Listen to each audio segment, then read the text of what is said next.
Morning students, मैं Renu ma'am. बेटा हम कर रहे हैं क्लास 7 का चैप्टर नंबर 8 आपका आदेश सिराको पर। इसमें हम रोबोट के बारे में यानी कि यंत्र मानव के बारे में पढ़ रहे हैं। तो हमने यंत्र मानव का निर्माण तथा उनके द्वारा किए गए कार्यों के बारे में पढ़ा।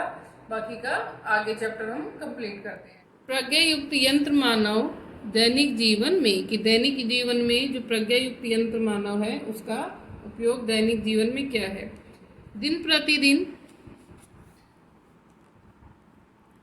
दिन प्रतिदिन यंत्र मानव हमारे जीवन का सक्रिय अंग बनते जा रहा है। यंत्र मानव कार्य मरुस्थलों को स्वतः पार कर रही है।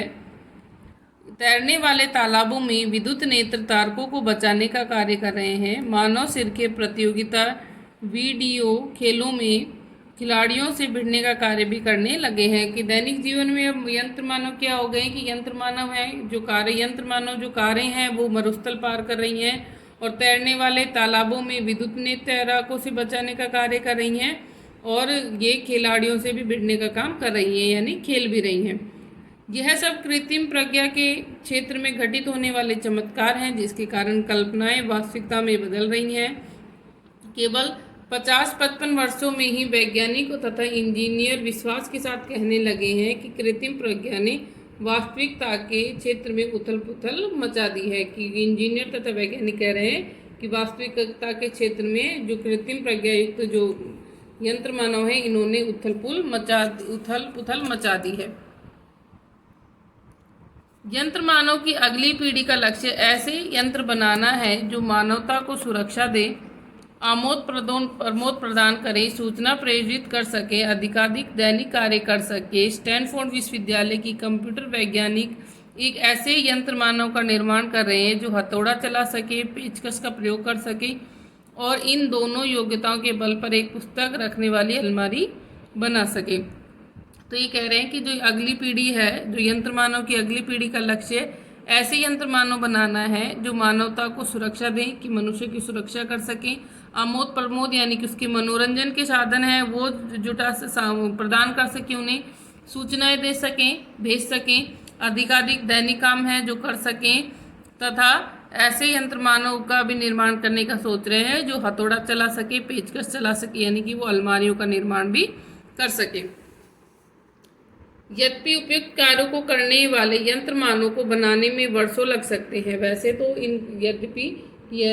इन जो कार्यों को करने वाले जो यंत्र मानव की बात कर रहे हैं उनको बनाने में बहुत समय लग सकता है, बहुत से वर्ष लग सकते हैं। तथापि इस बात को झुठलाया नहीं जा सकता कि कृत्रिम प्रज्ञा का प्रयोग अत्यंत परिष्कृत हो चुका है। कि लेकिन उसके बाद में भी ये नहीं कह सकते, इस बात को झुठलाया नहीं जा सकता कि जो कृत्रिम प्रज्ञा का प्रयोग है वो अत्यंत परिष्कृत मतलब है सुधार के साथ इसका प्रयोग हो चुका है। कृत्रिम प्रज्ञा की अगली पीढ़ी को एक नया नाम प्रदान कर दिया गया है। कि कृत्रिम प्रज्ञा की जो अगली पीढ़ी होगी उसका अगला नाम भी कर दिया है बोधपरक कंप्यूटिंग।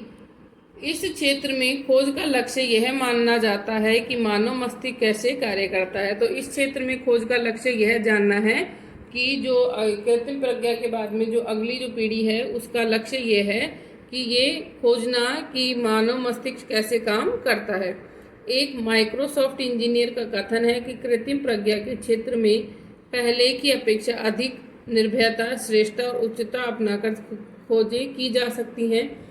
मानव स्तर की कृत्रिम प्रज्ञा एक बहुचर्चित विषय के रूप में सामने आने लगी है। संक्षेप में ये कहना अनुचित नहीं होगा कि कल्पना वास्तविकता का रूप लेती जा रही है। कि इसका मतलब है कि संक्षेप में कहना अनुचित नहीं होगा, गलत नहीं होगा कि जो हमारी कल्पनाएं थी वो अब वास्तविकता का रूप लेती जा रही हैं। उत्तरोत्तर आगे से आगे सूत्रपात आरंभ, व्युत्पत्ति शब्द से शब्द बनना, स्वचालित स्वयं चलने वाले, उबाऊ उबाने वाले, निर्देश सुझाव, प्रज्ञा बुद्धि, निर्मित निर्माण किया हुआ, मस्तिष्क दिमाग, सक्रिय क्रियावान, कृत्रिम बनावटी, लक्ष्य उद्देश्य देह, प्रेषित भेजा हुआ, उपयुक्त उपवर्णित, परिष्कृत सुधारा हुआ, बोध ज्ञान, बहुचर्चित जिसकी खूब चर्चा हो, नियंत्रण अधीन, प्रज्ञा बुद्धि। तो इसके कठिन शब्द थे यानी शब्दार्थ थे आपके।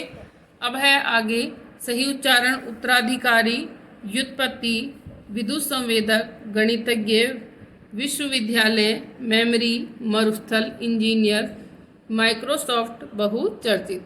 अब पहला प्रश्न है इसमें हमारा, एक अंग्रेज गणितज्ञ का नाम बताइए जिन्होंने यंत्र मानव की रचना के विषय में कार्य प्रारंभ किया था।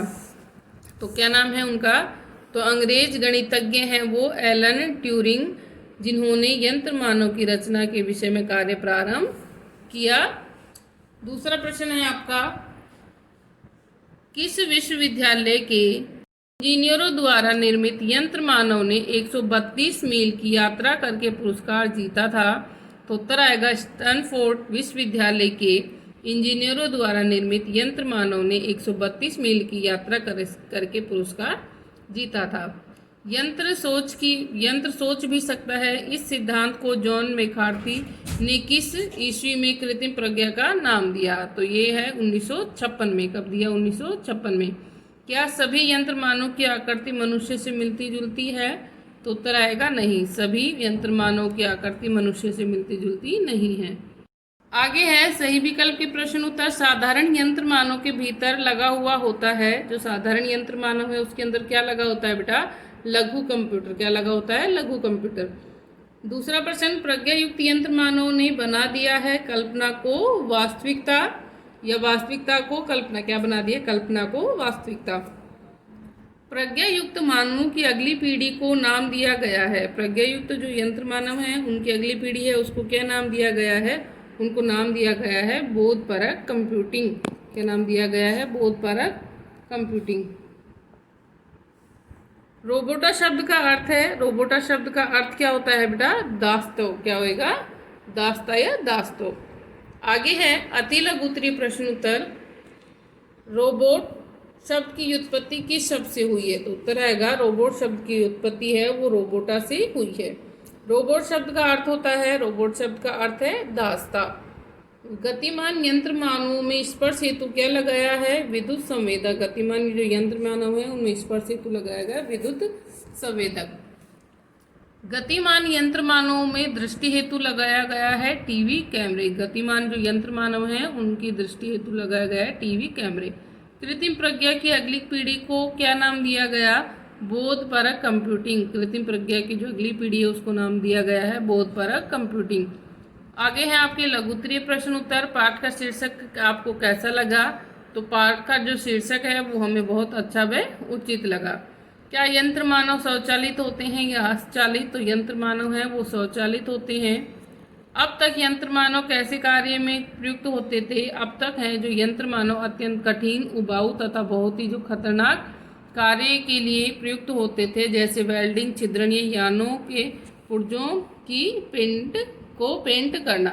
तो अभी तक जो यंत्र मानव है वह उबाऊ कार्य में जो बहुत खतरनाक होते थे ऐसे कार्यों में प्रयुक्त होते थे, जैसे वेल्डिंग हो गया, छिद्रण या यानों के पुर्जों में पेंट करना।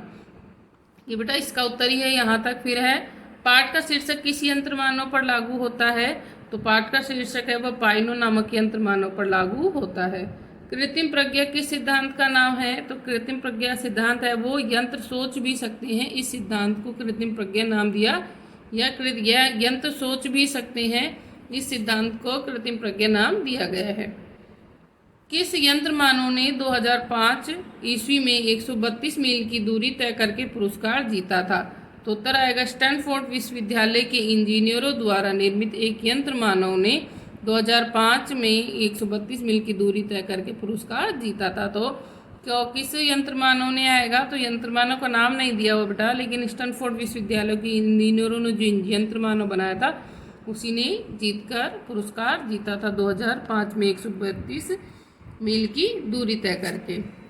तो दीर्घ प्रश्न उत्तर है वो बेटा हम करेंगे, बाकी की जो शब्द भंडार है ये भी हम कल करेंगे। Thank you. A very pleasant good morning to dear 7th class student. As you know that chapter 5 review exercise is going on. In today's class we will start from multiple choice question of chapter 5 review exercise. After then we will start the chapter 4 review exercise. So let's start. Now MCQs. First MCQ, the value of -4 raise to the power 7 multiply -4 raise to power 5 is. अब इसकी value हमें बतानी, देखो base हमारा same है -4 तो power क्या हो जाएगी हमारी, ऐड हो जाएगी। तो जब हम अपनी पावर को ऐड करेंगे 7 + 5 तो क्या हो जाएगा 12।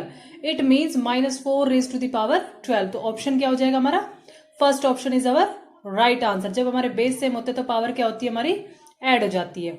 Now next question, the base in exponential form. अब देखो बेस क्या है इसमें, -2/7 रेज टू द पावर 13 है। तो देखो बेस क्या है, -2/7 हमारा बेस है और एक्सपोनेंट हमारी 13 है। तो क्वेश्चन में पूछा बेस क्या है हमारा, -2/7। तो right answer is fourth option. Next question, 8 raise to the power 0 multiply 5 raise to the power 0 -6 raise to the power 0 is equals to. किसी भी नंबर की एक्सपोनेंट 0 होती है तो उसकी वैल्यू क्या होती है, 1 होती है। तो इट मीन्स 1 मल्टीप्लाई बाय 1 तो 1 हो गया है, -1 1 में से 1 को सब्ट्रैक्ट करेंगे तो क्या होगा आंसर, 0। तो 0 is a right answer. And the next is fourth, -5/7 raise to the power 3 divided by -7/5 raise to -3। तो अब इसमें देखो क्या करेंगे हम, -5/7 है और ये -7/5 है। तो हम बेस को अगर सेम कर लेते हैं तो हमारी पावर क्या हो जाएगी, सब्ट्रैक्ट हो जाएगी। इसको हम रेसिप्रोकल कर लेते हैं तो ये क्या हो जाएगा, -5/7 और एक्सपोनेंट क्या हो जाएगी, पॉजिटिव हो जाएगी। तो 3 में से 3 लेस करेंगे तो क्या हो जाएगा, 0 हो जाएगा। तो और किसी भी नंबर की अगर 0 होती है तो वो क्या होता है, 1 के इक्वल। तो आंसर क्या आ जाएगा हमारा, 1। अब देखो x raise to the -6 whole power 4 is equals to, power of power क्या होती है हमारी, मल्टीप्लाई हो जाती है। तो 6 4 24 और साइन लगेगा माइनस का क्योंकि नेगेटिव है, x रेज टू -24 हो जाएगा। नेक्स्ट 6 है हमारा exponential form of 9 multiply 9 taking base as 3। अगर मैं 3 बेस ले लूं तो इसकी एक्सपोनेंट क्या हो जाएगी, देखो इसको क्या लिखूंगी, 3 मल्टीप्लाई 3 3 मल्टीप्लाई 3 3 मल्टीप्लाई बाय 3। तो कितने टाइम हो जाएंगे, 6 टाइम हमारा 3 हो जाएगा। तो 3 रेज टू पावर 6 इसका राइट आंसर होगा। Next is -7/15 raise to the power 1। तो क्या आएगा इसमें, किसी की एक्सपोनेंट 1 हो तो आंसर क्या होगा, सेम होगा, -7/15। तो ऑप्शन नंबर 4 राइट आंसर है हमारा। Next -1 raise to the power 53 है, -1 की पावर 53 है। तो -1 को हम ओड नंबर है, देखो 53 क्या है हमारा, ओड नंबर है। ओड में क्या होगा, साइन नेगेटिव ही रहेगा। अगर यहाँ पे 54 होता तो साइन पॉजिटिव हो जाता। तो आंसर क्या आएगा इसका, -1। तो इसका राइट आंसर है -1। Now chapter number 4 review exercise. Chapter 4 की जो रिव्यू एक्सरसाइज है वो स्टार्ट करें। A number which can be express in the form of dash is called a rational number. वो नंबर जिसको हम एक्सप्रेस किस फॉर्म में करें कि वो रैशनल नंबर। रैशनल नंबर क्या होता है हमारे, p/q की फॉर्म होता है। तो p/q होता है हमारा फ्रैक्शन होता है। तो यहां पे हम राइट करेंगे फ्रैक्शन। सेकेंड हमारा dash of a rational number is it's distance from 0 on a number line. तो क्या होता है, नंबर लाइन पे हमारा कोई भी वैल्यू होती है तो उसको हम क्या राइट करते हैं, वैल्यू होती है। जैसे हम नंबर लाइन पे 3 शो कर रहे हैं, 4 शो कर रहे हैं, तो वो क्या होती है हमारी वैल्यू होती है। तो यहाँ पे राइट करेंगे value. 0 is called the dash element for the addition of a rational number. 0 कैसा एलिमेंट होता है, 0 को किसी भी नंबर के साथ ऐड करो, 3 + 0 3 4 + 0 4। तो इट मीन्स 0 क्या है, एक न्यूट्रल नंबर है जिसके साथ कुछ भी ऐड कर लो वैल्यू हमारी वही आनी है, जो नंबर के जिस नंबर के साथ ऐड करेंगे वही हमारा आंसर आएगा। तो 0 कैसा हो जाएगा हमारा, न्यूट्रल एलिमेंट है। Additive inverse of a rational number p/q। p/q के साथ मैं क्या ऐड करूं कि जो हमें रिजल्ट मिले वो 0 हो जाए। तो p/q में अगर मैं -p/q कर दूं तो वो रिजल्ट क्या आएगा, 0 आएगा। तो इसका एडिटिव इनवर्स हो जाएगा -p/q। Now true false. A rational number is said to be in a standard form if its denominator is positive and it is in a simplest form. ये कोई जरूरी नहीं है कि डिनोमिनेटर पॉजिटिव हो, negative भी हो सकता है। तो ये स्टेटमेंट क्या होगी हमारी, false. Second, a positive rational number is always smaller than a negative rational number. ये तो कोई जरूरी नहीं है कि पॉजिटिव नंबर जो है वो हमारा स्मॉलर होगा। तो ये भी क्या हो जाएगा, false. The symbol for a absolute is a 4 bar on either side of a number. तो इसमें क्या हो जाएगा हमारे पास, next third is the symbol for absolute is a 4 bar on the either side of a number. अब bar क्या होती है, बार तो हमारे 2 ही डंडे होते हैं हमारे पास, 2 बीच में कोई नंबर होता है और साइड में एक बार होती है और साइड में एक बार, तो 2 ही बार होते हैं। तो ये फॉल्स हो गया हमारा। फोर्थ हमारा, the number of a rational number between 2 rational number is unlimited. ये सही है, किसी भी 2 रैशनल नंबर के बीच में हम unlimited rational number find out कर सकते हैं। ये हमारी स्टेटमेंट ट्रू है। नाउ थर्ड क्वेश्चन इज -3/5 × 5/3 है। तो इसका प्रोडक्ट अगर 5 से 5 कैंसिल हो जाएगा और 3 से 3 कैंसिल हो जाएगा, तो आंसर क्या आ जाएगा, -1 मल्टीप्लाई 1, तो आंसर हो जाएगा सी। फर्स्ट का आंसर क्या हो जाएगा हमारा, सी हो जाएगा। -5 बाय -9 -1, माइनस से माइनस कैंसिल हो गया है। 5 बाय 9 में से हम 1 सब्ट्रैक्ट करेंगे तो हमारा देखो 9 हो जाएगा यहाँ पे। 5 में से आप 9 लेस करोगे तो क्या आएगा, 4 आ जाएगा।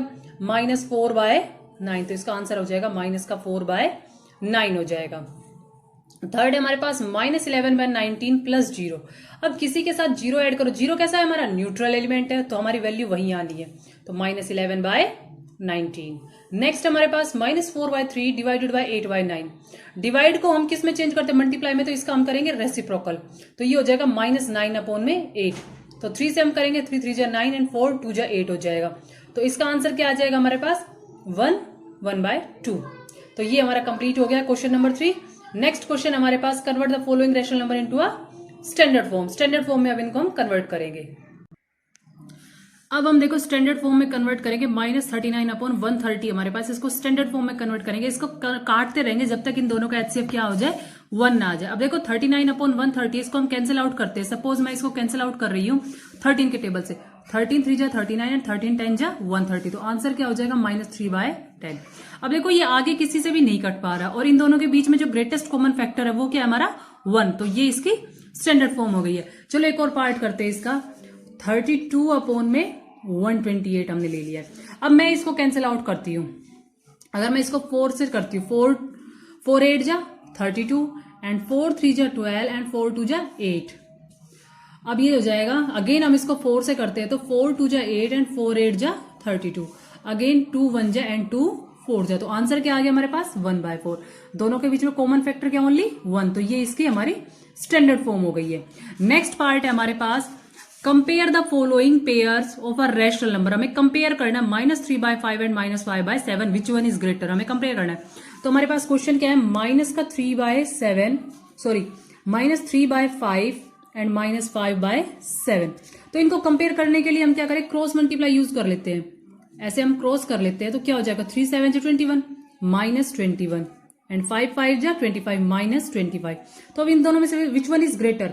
ग्रेटर में क्या होता है कि हमारा डिक्रीजिंग होता है, नेगेटिव में हम जितना आगे बढ़ते हैं उतना ही हम डिक्रीज होता हुआ चला जाता है नंबर। तो देखो -21 के लेफ्ट में आता है 25, तो डिक्रीज है, डिक्रीज हो जाएगा, तो यानी कि ये कम है और ये ज्यादा है, तो -21 इज ग्रेटर देन -25।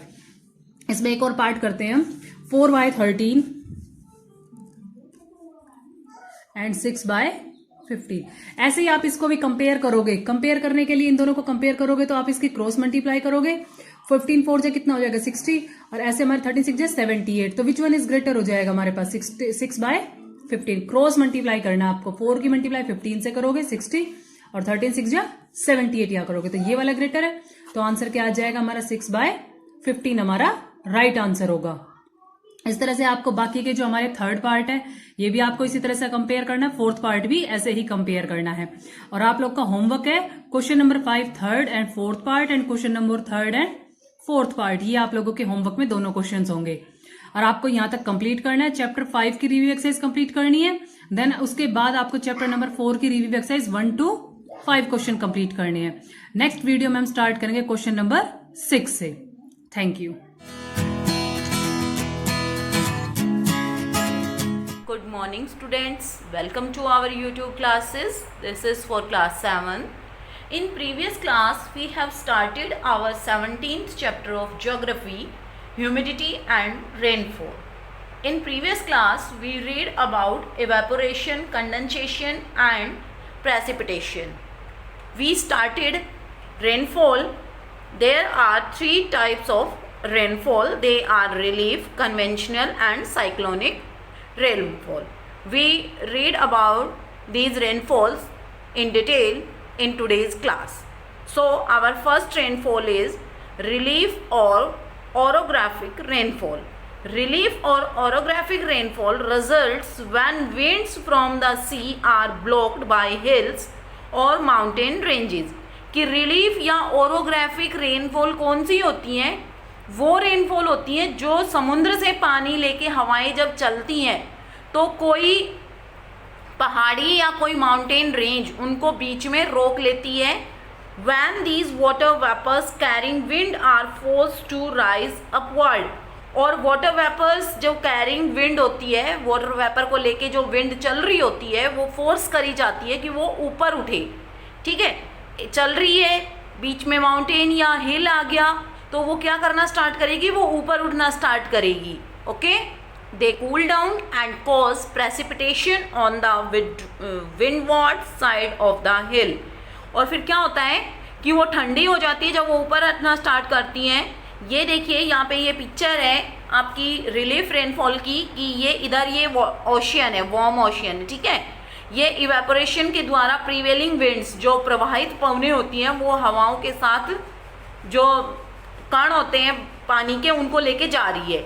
यहाँ पे ये बीच में हिल आ गया, ठीक है, इससे टकरा के ये ऊपर उठना स्टार्ट कर देती हैं और ये बारिश होना स्टार्ट हो जाती है। ठीक है बेटा, तो ये रिलीफ विंड्स हैं। However the leeward side receives very less rainfall as in place like Mumbai and Pune. की जो साइड वाला एरिया होता है, देखिए ये माउंटेन था, ये हिल था, इसके इधर तो बहुत सारी बारिश हो रही है, लेकिन इसका जो अपोजिट साइड है उधर बहुत कम बारिश होगी। लेस देन की प्लेसेस जैसे कि मुंबई और पुणे हैं तो यहाँ पे लेस रेनफॉल होती है। फिर है conventional rainfall. Conventional rainfall usually occur in the equatorial area and it's accompanied by thunder and lightning। कि conventional rainfalls जो होती हैं वो कहाँ पे होती है, इक्वेटोरियल एरियाज पे होती है, भूमध्य जो प्रदेश होते हैं, भूमध्य रेखा वाले प्रदेश होते हैं उनमें होती है। और ये किसके साथ होती है, थंडर और लाइटिंग के साथ होती है, मतलब तूफान और बिजली के साथ होती है। In these areas where the temperature is usually high, warm air filled with moisture rise upward and cools down in the atmosphere. कि इन एरियाज में टेम्परेचर हमेशा हाई रहता है, हवा गर्म रहती है। हाई टेम्परेचर होगा तो हवा कैसी होगी, गर्म होगी, और हमेशा मॉइस्चर से भरी हुई होती है और ऊपर उठती रहती है, क्योंकि गर्म हवा हमेशा ऊपर उठती है, उसके बाद वो कूल डाउन हो जाती है एटमॉस्फेयर में जाके। ये देखिए बेटा, ये पिक्चर है कन्वेंशनल रेनफॉल की। ठीक है, ये आपका ये देखिए ये पैसिफिक ओशियन है, ठीक है, कोल्ड ओशियन करंट है। अब और इधर ये अटलांटिक ओशियन है। तो क्या होता है कि प्रिवेलिंग जो विंड्स होती हैं वो अपने साथ इक्वेटोरियल एरिया पे ये होती हैं और अपने साथ ये पानी की बूंदें और हवा अपने साथ पानी की बूंदें लेके ऊपर उठना स्टार्ट करती हैं। और क्या होता है कि जब वो ऊपर चली जाती हैं तो वो ठंडी हो जाती हैं। This cooling causes having heavy rainfall in the same area. और उनका ऊपर जाके ठंडा होना उसी क्षेत्र में बारिश, बहुत ही भयानक बारिश करता है। ठीक है, जब वो हवाएं गर्म होके ऊपर उठती हैं तो वो ऊपर जाने के बाद ठंडी हो जाती हैं और उसी एरिया में वो बहुत तेज बारिश करती हैं। अब है cyclonic rainfall. Cyclonic rainfall is caused when masses of cold air and warm air strike each other. Cyclonic rainfall कैसे आते हैं कि जब ठंडी हवा और गर्म हवा आपस में टकराती हैं। दे occur mostly in the tropical and temperature region where cold polar winds met the warm westerly winds। कि कहाँ पे मिलती है ये, कि ट्रॉपिकल और टेम्परेट रीजन में जाके ये मिलती है।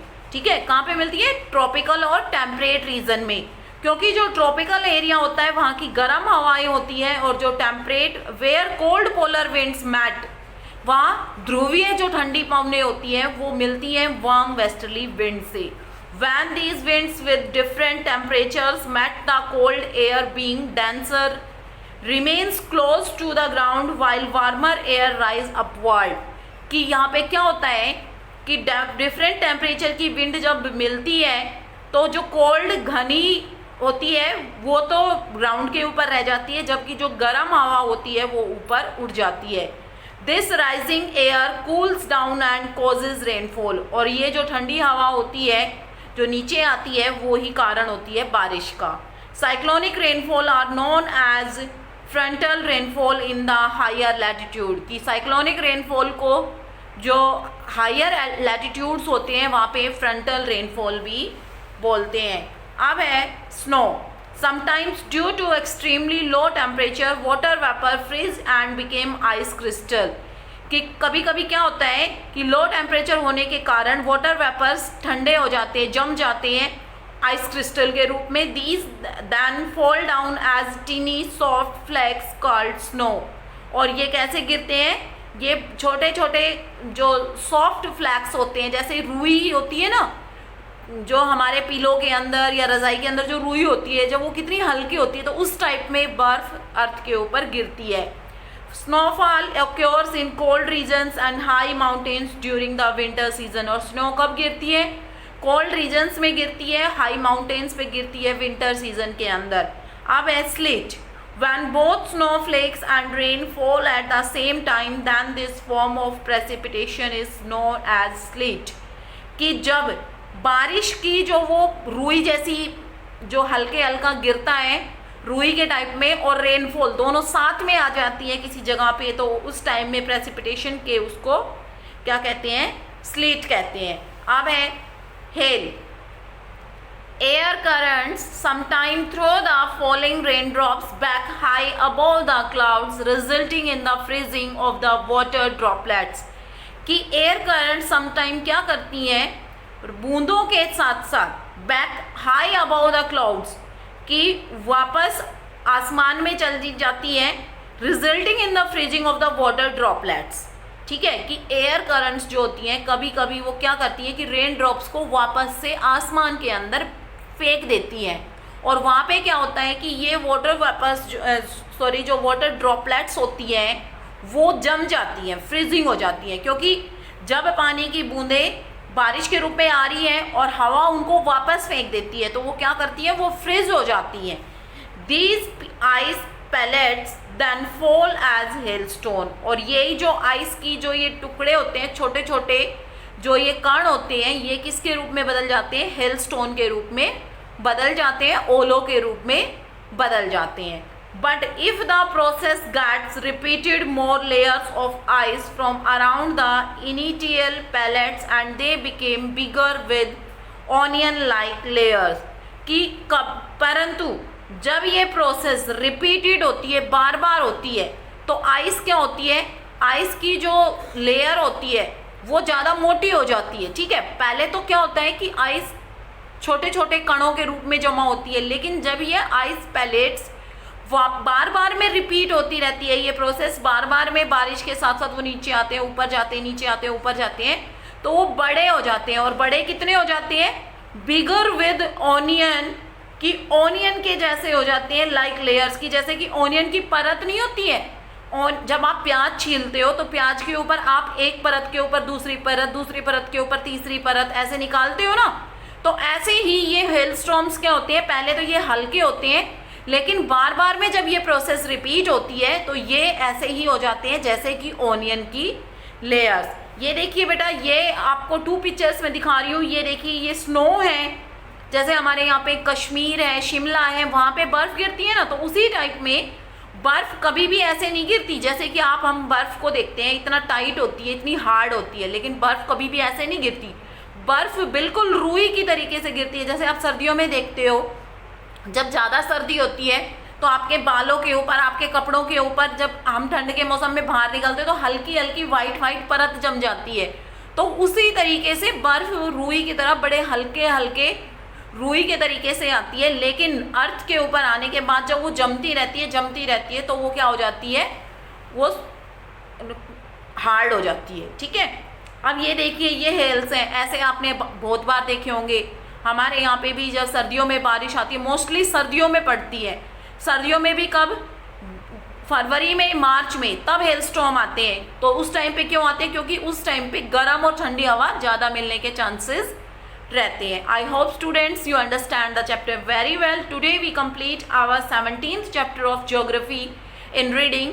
इन next class we do the exercise and question answer of this chapter. Thank you. Have a nice day. Good morning students, this is for class 7th.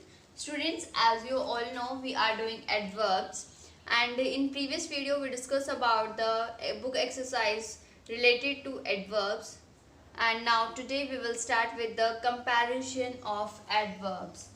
In this topic, comparison of adverbs.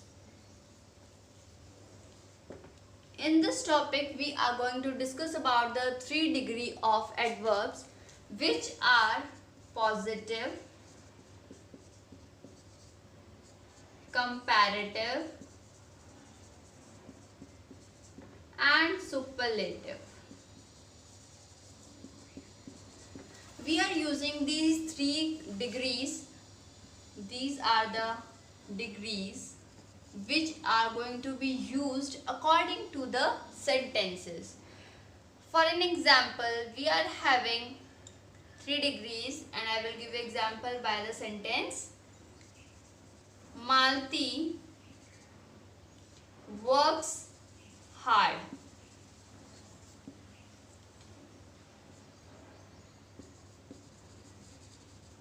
Ragini works harder than Malti.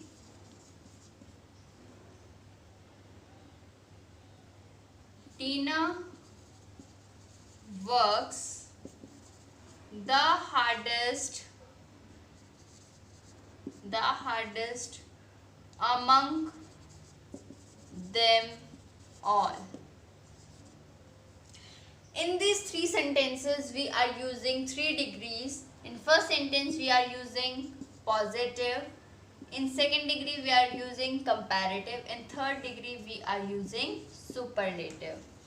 Now I will tell you how you are going to identify the different kinds of comparative, superlative and comparative, superlative and positive. Now if we are talking about the simple sentences, then we are going to use positive degree. If we are comparing 2 things, 2 pronouns, 2 nouns, then we are going to use comparative. If we are going to show the most important, or you can say we are using the, then this in the sentence we are using superlative degree. Okay students, now on the basis of this we are having a book exercise. Now let's start with the book exercise.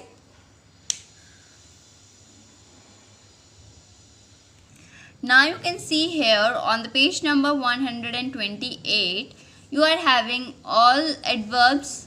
Adverbs की आपके पास तीनों degrees हैं, positive, comparative and superlative.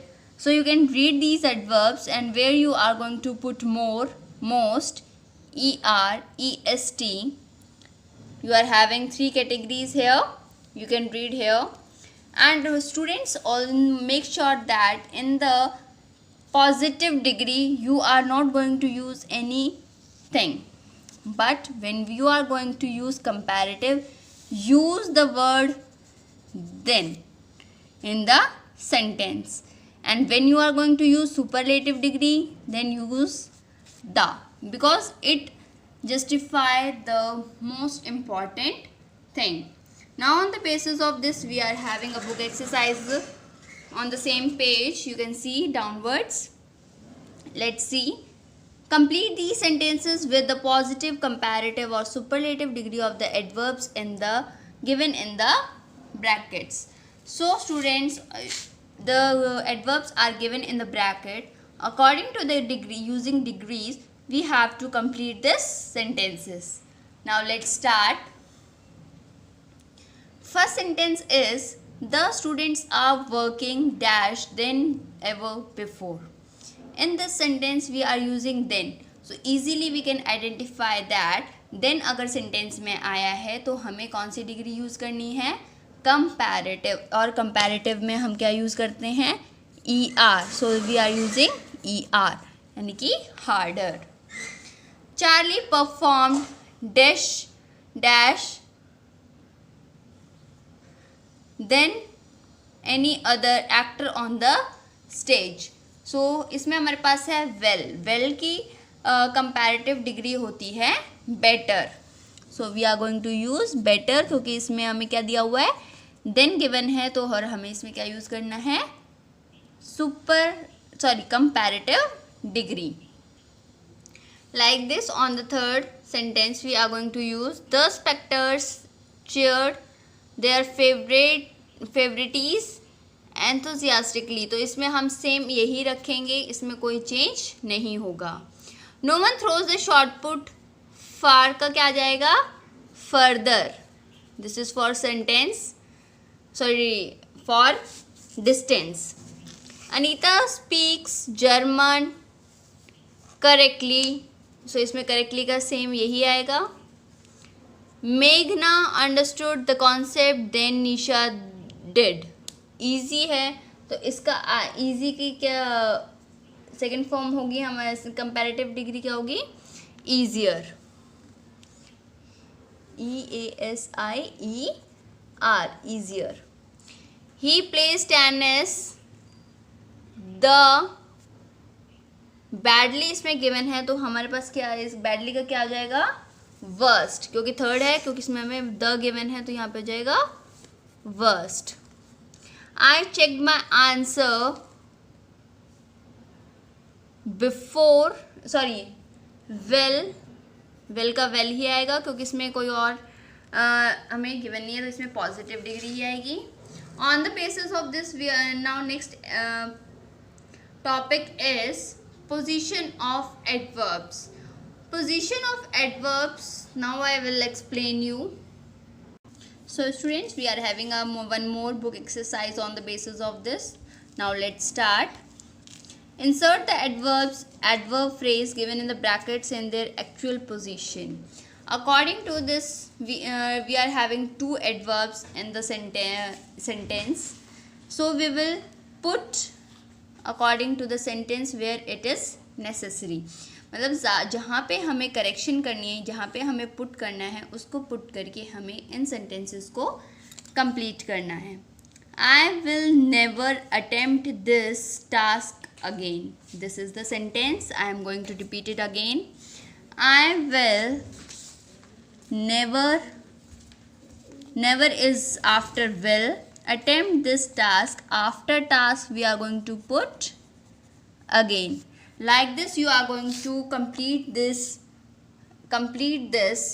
exercise in your fair notebook. This is your homework, and you also do another book exercise which is done earlier with the topic of comparative, superlative and positive degrees. Do these book exercise in your fair notebook and write it down the define of comparative, positive and superlative.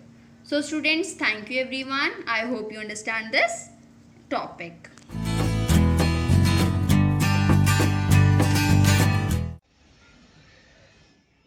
Good morning student. Welcome to online classes. This is Saroj from MLP International School, Rajpura.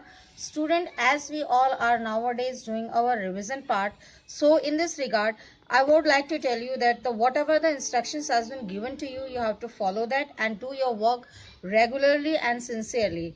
Don't just waste your time as we are just doing the things. So in this regard, let us start. We have just completed up to chapter number 4, at least from all classes 6 to 8 classes. Now let us start. Good morning student. Welcome to online classes. This is Saroj, student for class 7. Today we are going to start the revision of chapter number 6, The Mysterious Treasure. It means ये एक ऐसी कहानी है जिसमें एक जो है लालची तो क्या बोलेंगे, उसे कंजूस कहेंगे. कंजूस जो था पर्सन था रामू, जो अपने जो है उसने मेहनत करके पैसे कमाए और कमाने के बाद उसका एक ही काम था कि अपने कमाए हुए पैसों को वो निकालता था, काउंट करता था और दोबारा रखता था.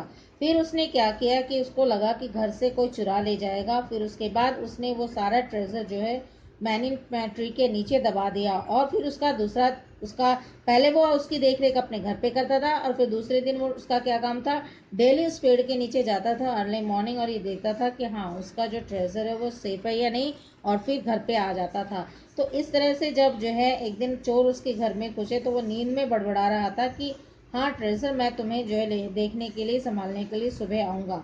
और उसके बाद उन चोरों ने उसका पीछा किया. They at least in the end they find out कि वेयर द ट्रेजर वॉज. और उसको जो पता भी नहीं लगा और उसको निकाल के ले गए। तो उसके बाद उसको रियलाइज़ हुआ और उसने फिर मेहनत भी शुरू की और उसके बाद उसने अपना जो है बिहेवियर चेंज किया। तो टोटल ये स्टेरी है। So let us start the revision. So student now see the word treasure. Treasure इसका मतलब वर्ड मीनिंग है। वर्ड मीनिंग आपको लर्न करना है। लर्न करने के साथ साथ ही आपको ऑप्शनल में क्या आएगा कि write the meaning of the word this. तो वो जो है इसके बाद आपके पास 3 ऑप्शंस आएंगे। Then you have to write the tick the correct option. तो इस तरह के आपके वर्ड मीनिंग के जो है ऑप्शनल क्वेश्चंस आ सकते हैं। Now see the answer the following question in one word sentence. यानी कि आपको हु वॉज रामू, ये क्या था, मिसर था। अब number 2, what was his only job, उसका क्या जॉब था। His job was count money every day, उसका जो है कंटिन्यूसली क्या जॉब था कि डेली जो है वो अपना अमाउंट काउंट करता था। नंबर 3 देखिए, वेयर डिड रामू बरी ऑल हिज मनी, उसने अपना सारा पैसा कहाँ दबाया। अंडर द बैनियन ट्री, एक बैनियन ट्री के नीचे। अब देखिए tick the correct option and complete the sentence. ये जो ऑप्शनल आपके क्वेश्चन हैं ये अकॉर्डिंग टू द आपको चैप्टर ही इसमें जो है टिक करना है। अब पहला देखिए, Ramu's appearance was sure to make nobody believe that he was dash rich, happy and poor. यानी कि रामू के जो अपीयरेंस थे वो लोगों को ये देख करके उनको बिलीव करती थी कि वो गरीब नहीं है। Number 2, Ramu lived in an old house in the middle of a dash garden big, ये है डेजर्टेड एंड ब्यूटीफुल। तो यह डेजर्टेड है, तो ये इसका करेक्ट ऑप्शन बी आएगा। Number 3, the dash fear of losing his money had snatched away his slave, ये है कंस्टेंट, क्रेट एंड हिडन। तो यहाँ पे इसका जो है कौन सा फेयर डर था जो उसको जो है नींदे जिसकी उड़ा ली थी, तो ये आएगा हिडन, छुपा हुआ, छुपा हुआ। तो ये आ जाएगा। अब नंबर 4 देखिए, one day he decided that he would dash all his money deep under the ground. तो बरी है और काउंसिल है, कीप है। तो ये जो है इसका करेक्ट ऑप्शन आ गया आपका ए, बरी। नंबर 5 देखिए, the thieves were looking forward to a rich dash fortune treasure and booty. तो यहाँ पे आएगा बूटी। तो बूटी जो है इसका according to the chapter correct option आपका सी है। नंबर 6 देखिए, so great was the shock that he thought he would dash faint, collapse and die, he would collapse। तो जो है बी इसका करेक्ट ऑप्शन है। नंबर 7 देखिए, with his hard work and good dash Ramu gained many friends, nature, habit and behavior। so यहाँ पे आपका correct option आएगा C, that is behaviour, with his work and good behaviour. अब next देखिए आप आपका ट्रू फॉल्स स्टेटमेंट्स। इसमें आपको जो है ये अकॉर्डिंग टू द चैप्टर ही आपको करने हैं। Ramu was a very poor man, ये स्टेटमेंट आपका फॉल्स है। Ramu always try to help his neighbours, false है। And Ramu lived in old house in the middle of the desert garden, ये आपका स्टेटमेंट ट्रू है। रामू's neighbors were jealous of his riches, ये भी riches का भी है, ये भी ट्रू स्टेटमेंट है क्योंकि वो किसी की हेल्प नहीं करता था। The thieves could not find where Ramu had hidden the box, ये स्टेटमेंट फॉल्स है कि थीव्स ये नहीं पता लगा पाए कि उसने रामू ने कहाँ छुपा रखा है।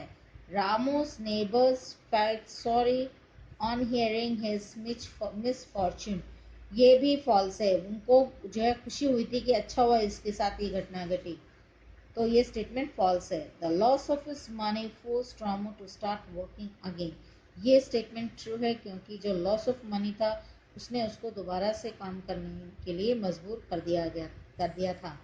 सो स्टूडेंट अब ये देखिए आपका स्टेटमेंट है कि सेट बाय किसने कहा है, सेट टू किसको कहा है। तो ये स्टेटमेंट्स आपके हैं। पहला देखिए, I will come to see you again in the morning, said by Ramu to money. We have got a clue, leaders ने बोला to the other thieves. Why are you linting, ये है नेबर्स ने कहा था रामू से। You warn up to it, one of them to Ramu. You have always said that you are a poor man, another man said to Ramu. The wealth was of no use either to you or to us, the third person to Ramu. Now, seventh देखिए, it didn't give you any rest.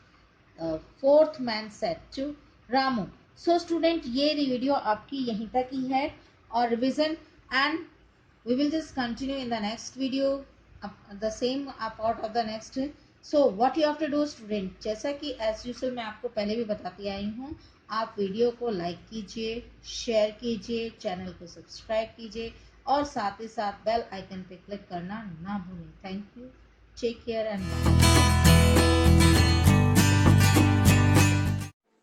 Hello student, in today's 7th class GK I Priyanka ma'am discuss with you chapter number 15. So let's start.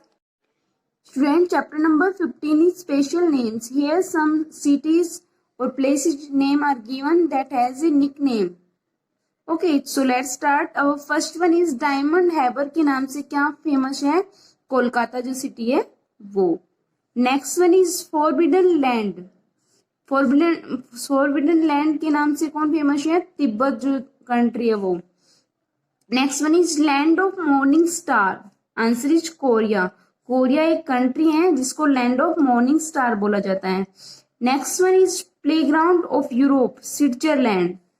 Europe का playground किसको माना जाता है, Switzerland को। Next one is city of 7 hills, 7 पहाड़ियों का जो city है उसको कौन सा होता है वो, Rome. Next one is garden of south India, south India का गार्डन कौन सा गार्डन माना जाता है, Tanjore garden. Next one is land of 1000 lake, हजारों झीलों की धरती किसे माना जाता है, फिनलैंड। फिनलैंड एक कंट्री है। Next one is land of rising sun, ऐसा माना जाता है कि सबसे पहले जो राइजिंग सन है वो इस कंट्री में सबसे पहले दिखाई देता है, that country name is Japan. Next one is gift of Nile, Nile एक नदी का नाम है और ये कहाँ पे है, इजिप्ट जो कंट्री है उसमें।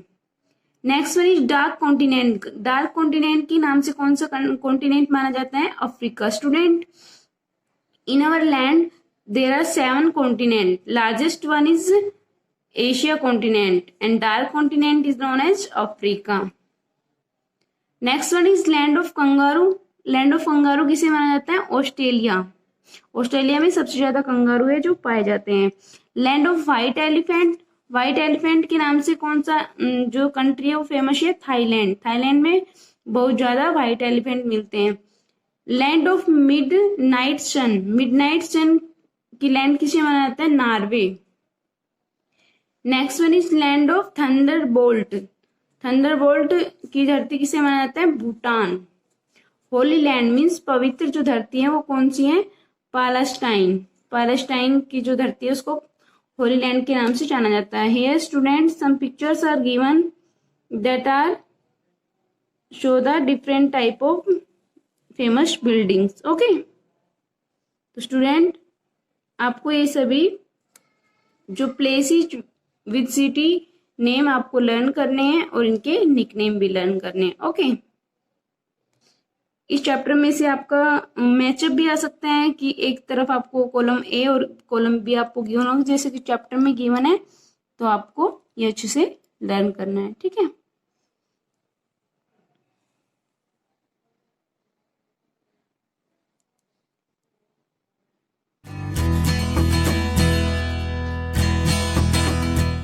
Hello student, in today's computer class, I Priyanka ma'am discuss with you some basic questions of computer. So let's start the revision for SC1 exam. Student, in previous video, I revised the 10 questions like that. So let's start our question number 11. How to measure the quality of A printer, printer की quality कैसे major करते हैं, dot पर inch, means वो कितने gap में letters को type करता है, प्रिंट करता है।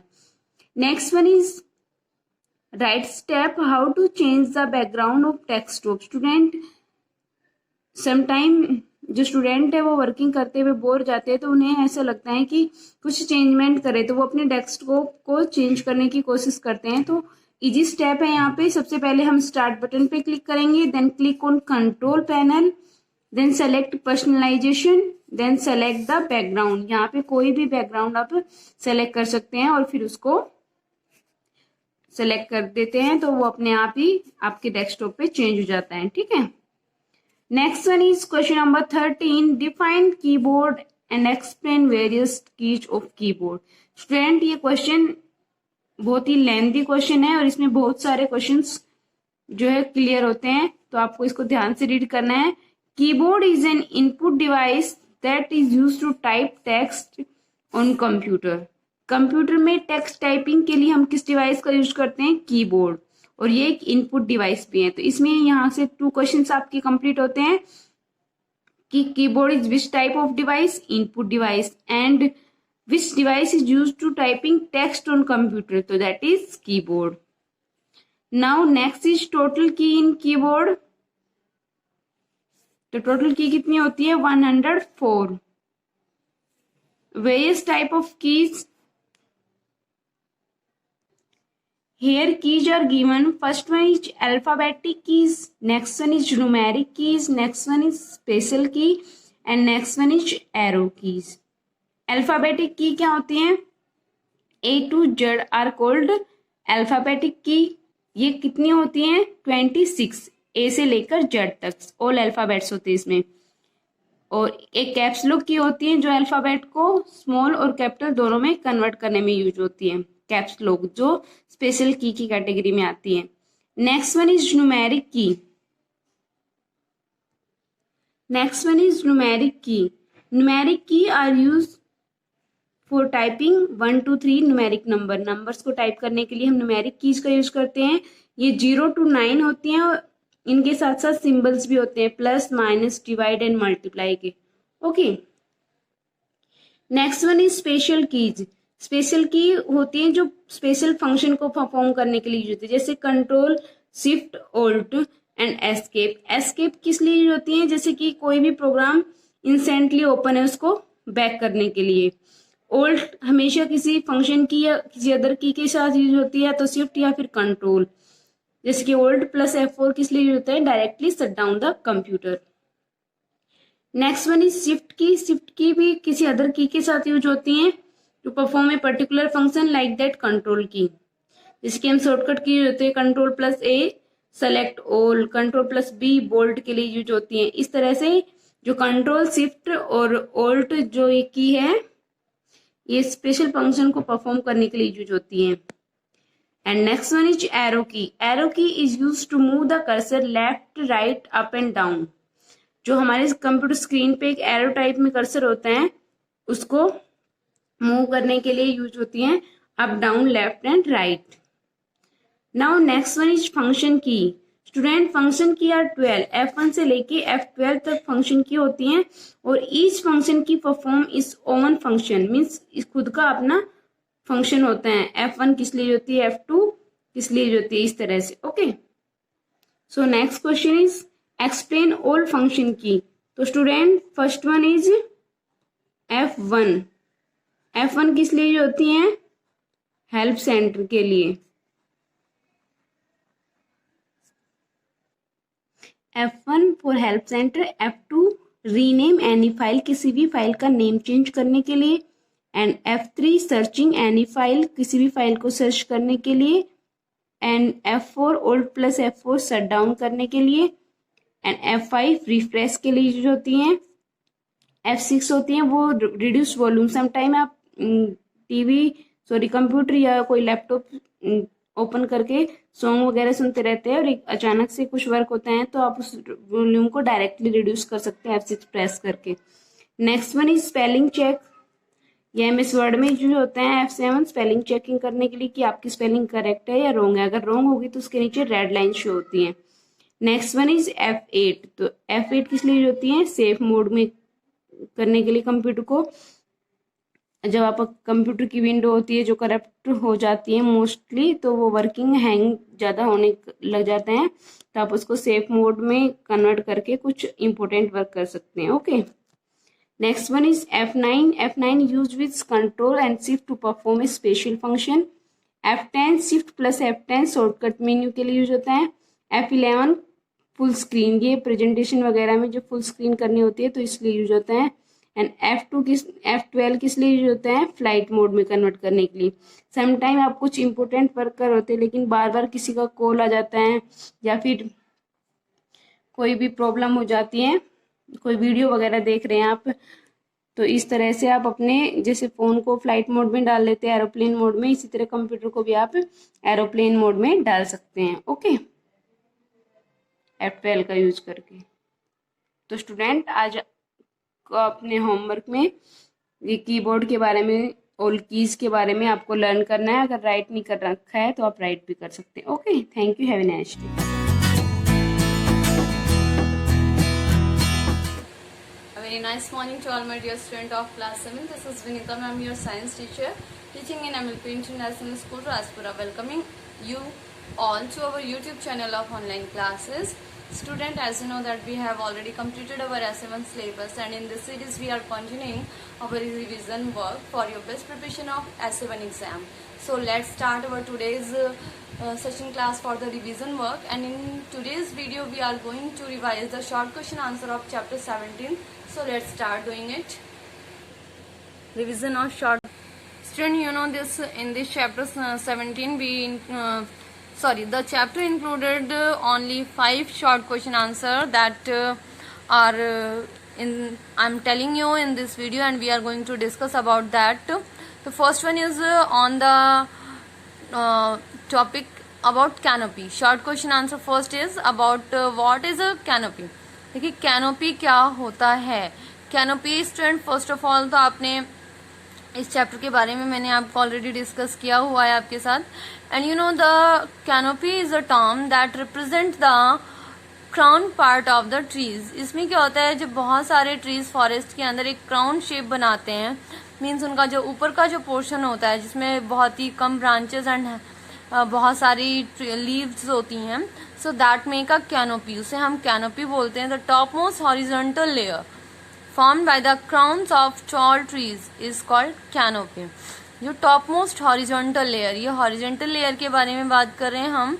और टॉप मोस्ट सबसे ऊपर का जो पार्ट होता है ट्रीज का, उसका formed by the crowns of tall trees, जो लंबे लंबे पेड़ होते हैं उनके जो ऊपर का जो पोर्शन होता है जिसे हम क्राउन कहते हैं, उसके थ्रू ये चीज बनाई जाती है and is called the canopy. उस वाले पोर्शन को हम स्टूडेंट कैनोपी बोलते हैं। Now question number 2 is about how do forest help to control soil erosion. देखिए फॉरेस्ट किस तरीके से सॉइल इरोजन कंट्रोल करता है। यू नो स्टूडेंट, फॉरेस्ट जो है ट्रीज को इंक्लूड करता है, एंड ट्रीज जो होते हैं जब हम उनको डीप ग्राउंड में डग करके उनको बोते हैं, ग्रोथ के लिए ग्रो करते हैं, तो वो क्या करते हैं, they bind the soil particles through their root. वो अपने रूट से उन सारी सॉइल्स को बाइंड करके रखते हैं, और जब उसको बाइंड करके रखते हैं तो सॉइल लूज नहीं होती है। When the soil are not in loose condition they doesn't eroded, तो वो इरोड नहीं होती, नष्ट नहीं होती। Forest prevent soil erosion because roots of plant bind the soil. जो फॉरेस्ट होता है वो सॉइल इरोजन को बचाता है, सॉइल इरोजन नहीं होने देता है, बिकॉज ये क्या करता है, इसकी जो रूट्स होती हैं, प्लांट्स की जो रूट होती हैं, वो सॉइल को बाइंड कर लेती हैं, बांध कर रख लेती हैं। जब कोई भी चीज बंधी हुई होगी, लूज नहीं होगी, तो ऑब्वियस सी बात है उसको नष्ट होने में भी टाइम लगेगा। एंड वो लूज कोई भी पार्टिकल्स, अगर देखिए सॉइल आपको पता है खुले में रखी हुई हो, एंड प्लस में आप उसको किसी क्लॉथ वगैरह में रैप करके रख दो, तो ऑब्वियस सी बात है, या क्लॉथ कह लो या फिर आप नेट वगैरह में भी रैप करके रख दोगे, तो वो जो लूज पार्टिकल्स हैं सॉइल के, वो ज्यादा ब्लोन अवे हो जाएंगे through air in comparison to that soil which is in the net, वो जो नेट में बंधी हुई है उसके कंपेरिजन में।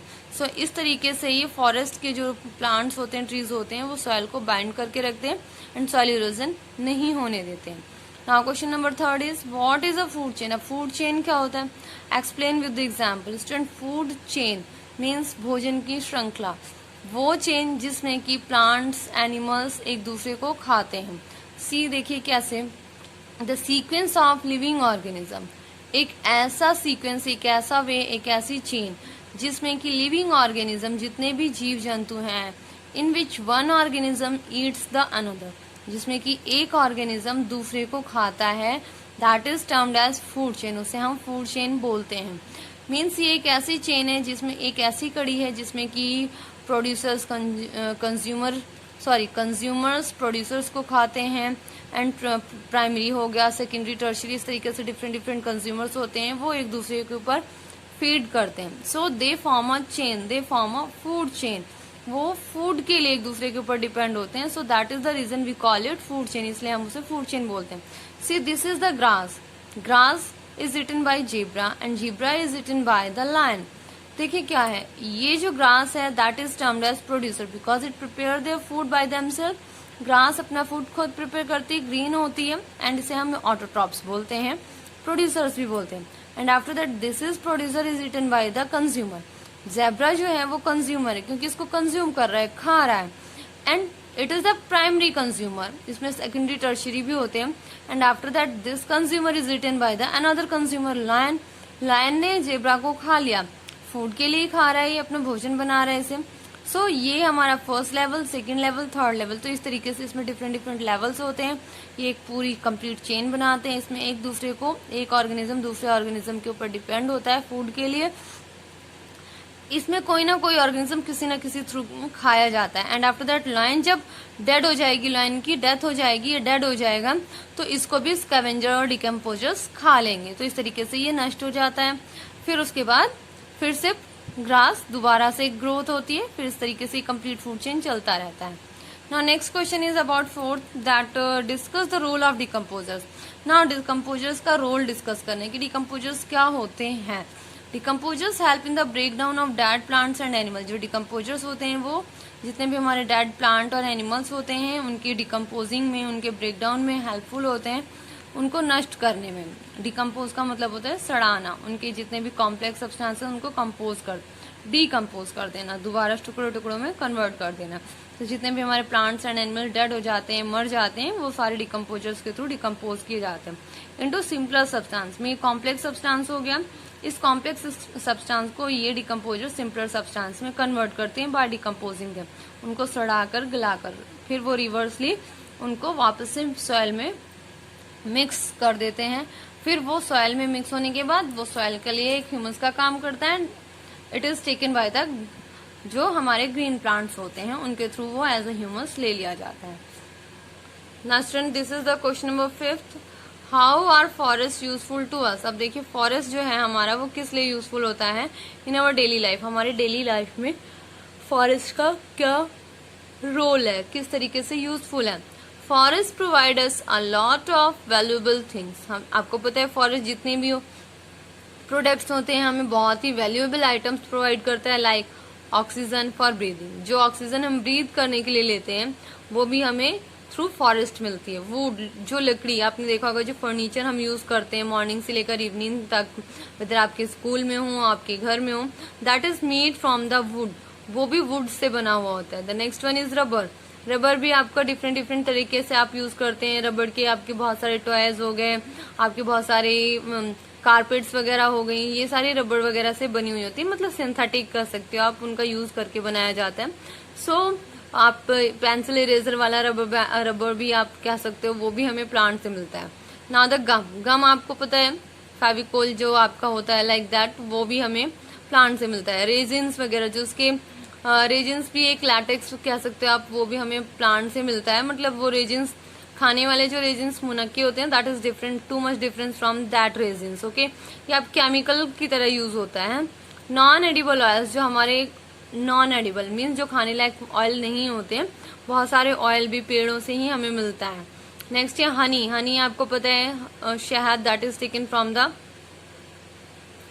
फॉरेस्ट प्रोडक्ट इसको इसलिए बोला गया बिकॉज ये भी मतलब आपको जंगलों में बबूल वगैरह के जो पेड़ होते हैं उनसे मिलता है, एंड प्लस में ये जो हनी है वो ह्यूमन हनी बीज के थ्रू भी प्रिपेयर किया जाता है, और वो ऑलरेडी कहाँ पर रहते हैं, आपके फॉरेस्ट में रहते हैं. So all these product that are mention in this answer